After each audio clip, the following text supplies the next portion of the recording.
Привет, друзья! Сегодня у нас 24 февраля, вчера было 23 21 года. А вчера у нас с утра метель началась.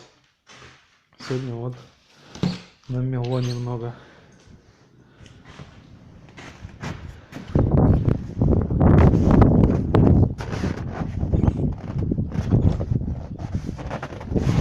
Так вот у нас прошел 23 февраля в Челябинской области, вблизи Магнитогорска.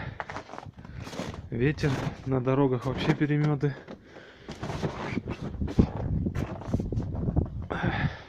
Так вот сегодня откапываться будем.